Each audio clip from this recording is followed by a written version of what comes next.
It's time to dive beneath the surface and into the minds and hearts of your favorite celebrities and pop culture icons. Welcome to Up and Adam. Hey guys, what's up? You're watching Up and Adam. My name's Adam Newell, and for those of you who don't know me, I'm the guy bringing you guys all of the weekly interviews from your favorite celebrities and pop culture influencers. But for those of you who do know me, you know that that's not why we're always here, right? Guys, tonight's one of those nights. We're here to recap The Real Housewives of Potomac and the episode I've been waiting for all season long. So this is the night where tensions run high between Candace and Monique. If you didn't see it, go watch it. But in the meantime, if you haven't already, make sure you like this video, comment on this video, share this video, and most importantly, subscribe to my channel wherever that button is. That way you don't miss any future interviews or pop culture content. So guys, I feel like we're getting better at these recaps because you guys watch the episodes and we're covering exactly what the height of the episode was. And tonight that was Candace and Monique. So yes, we saw that Giselle was accepting her award, her literary award that is, that she won for her book, My Word. It's when they're celebrating with the wine tasting that things go haywire. So guys, I don't know if this started at the very beginning when, Candace brought Charisse in, because there's so much speculation as to what's going on, or if Candace had, a hand in these rumors about Monique allegedly cheating with a trainer or whatever they're saying. I don't know when this necessarily started, but what I do know is while we were at the lake house, Candace decided to pull Giselle aside because she had this tea on Ashley Darby. Well, technically on Michael Darby, but it included Ashley because that's her husband. Obviously Candace and Ashley just got on better terms and she really didn't know what to do with this information because this is something that, had she have delivered it the wrong way, things could have went really, really wrong. Again, Candace and Ashley just got on the same page. But since we're at Monique's house, Monique's lake house again, and we're not including her, I feel like she kind of feels some type of way. So as the ladies are sitting inside on the couch, being Giselle and Candace, and waiting for Ashley Darby to put her baby Dean to bed, Monique's like, aren't you guys coming outside? Oh, can I not be a part of this? I'm not a part of the conversation? Almost as if they were being super inconsiderate. But, for Candace, she just didn't want to share Ashley's business with everybody. She felt like she wanted to do this the right way. Because I feel like for Candace, she's like, girl, even though we're in your house, I'm supposed to be here. I have a call time, a call sheet, and this is where we're filming. So whether you like it or not, I'm staying here, and I don't care if you're in your feelings. That's kind of how it's a little bit perceived from last episode. We keep catching these little moments of shade, even when, Monique sits there and pretends to be asleep as Candace is exiting the lake house, or at least that's how Candace feels. Obviously, anything to avoid the moment. She's like, what are you guys talking about? Do you not understand what I've been through with T'Challa, the kids, the babies, the husband? I'm tired. I'm just tired. Oh, wait, you wouldn't understand because you don't have babies.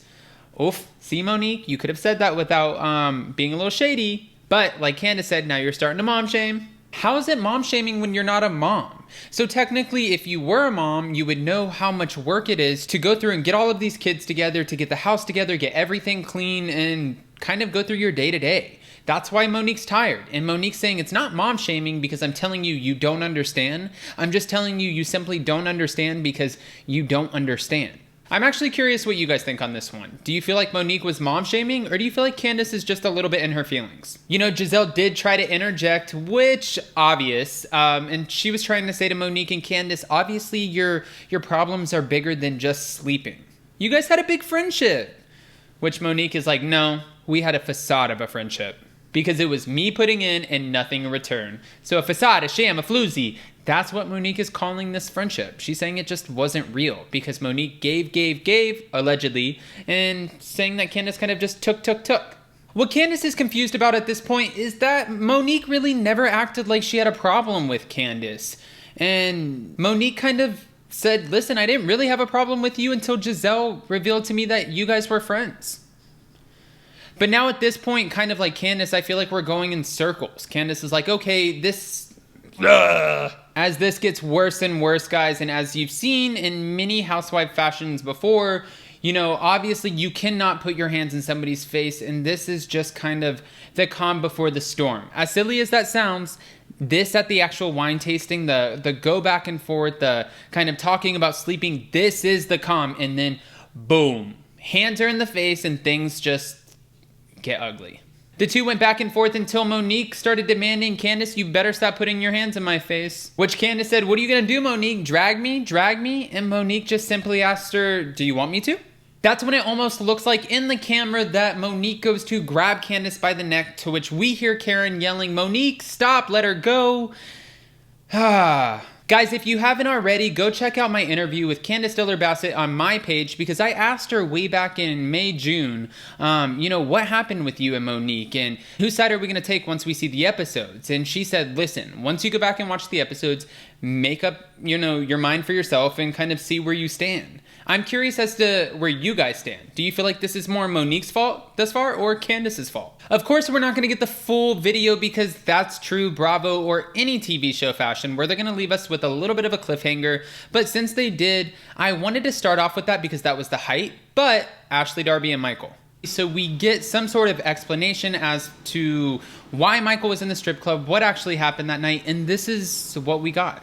So Ashley is letting us know that on the night that Michael was actually in the strip club, that him and his guys ended up going back to the MGM, invited some girls, or the girls came with them, and then one of the girls invited Michael back to the hotel. So now while there was some kissing in the cab and whatever else, apparently Michael woke up next to this girl in the hotel room.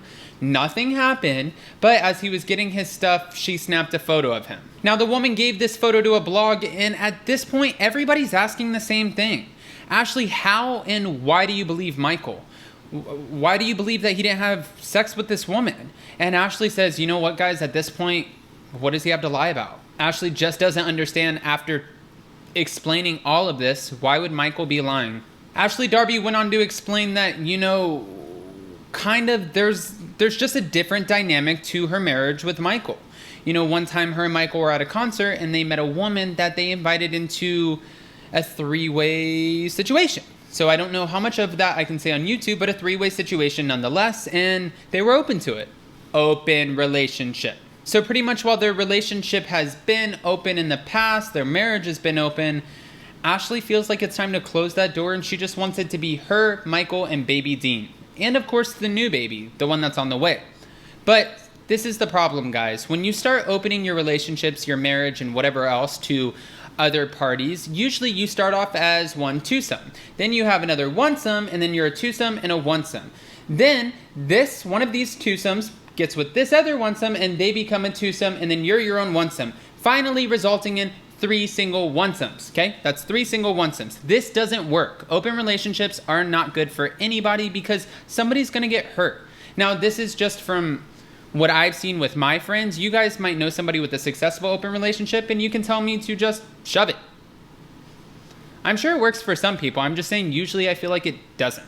Anyways, guys, so now that, Monique is about to drag Candace and Ashley's letting all of the women know exactly what's going on with her marriage with Michael, and Michael's cheating or sex scandal, whatever you want to call it, is the highlight of the Real Housewives of Potomac again for another season. Sounds like you're pretty caught up. And if you're not, you guys can catch me tomorrow at 3 p.m. PST because I'm going to do a live recap of the Real Housewives of Potomac anyways. But in the meantime, before then, you guys will have to catch me tomorrow at 1 p.m. PST because I'm going live with Real Housewife of Dallas's Mama D. And when I say she doesn't give a rip, she does not give a rip. So with that being said, guys, thank you so much for watching. I really appreciate it. If you haven't already, like this video, comment on this video, share this video, and most importantly, subscribe to my channel wherever that button is. That way you don't miss any of my future interviews or pop culture content. Bye, guys. Except for you, Jolene. Bye, guys. Thanks for watching Up and Adam.